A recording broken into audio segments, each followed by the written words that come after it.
تم کیوں گھبراتے ہو مقدر کے فیصلوں پر؟ کیا تم نہیں جانتے تمہارا رب غفور الرحیم ہے؟ اللہ سے رشتہ اتنا مضبوط رکھو کہ تمہیں کسی کے سہارے کی ضرورت نہ رہے۔ سورۃ یوسف مثال ہے، کچھ چیزیں لمحوں میں نہیں دی جاتی، وہ اکثر صدیوں میں تمہارے حصے میں لکھی جاتی ہیں۔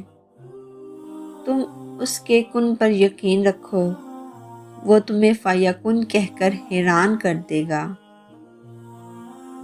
حضرت علی رضی اللہ تعالیٰ عنہ نے ارشاد فرمایا، زیادہ سوچنا انسان کو ختم کر دیتا ہے، بس دعا کرو اور رب پر چھوڑ دو۔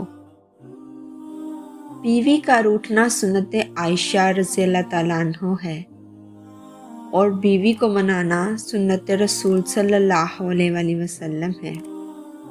3 کام اللہ کو پسند ہیں: ٹوٹے ہوئے دلوں کو جوڑنا، دل نہ چاہتے ہوئے بھی معاف کر دینا، کسی کے گناہ پر پردہ کرنا۔ سب سے خوبصورت عمل ہے ہر پل اللہ کا شکر ادا کرنا۔ اپنے بہترین وقت کو نماز کے لیے وقف کر لو، کیونکہ تمہارے سب کام تمہاری نماز کے بعد قبول ہوں گے۔ سب سے خوبصورت احساس یہ ہے کہ دعا حقیقت بن جائے جو آپ اور اللہ کے درمیان راز تھی۔ قرآن کہتا ہے، عنقریب تمہارا رب تمہیں اتنا دے گا کہ تم راضی ہو جاؤ گے۔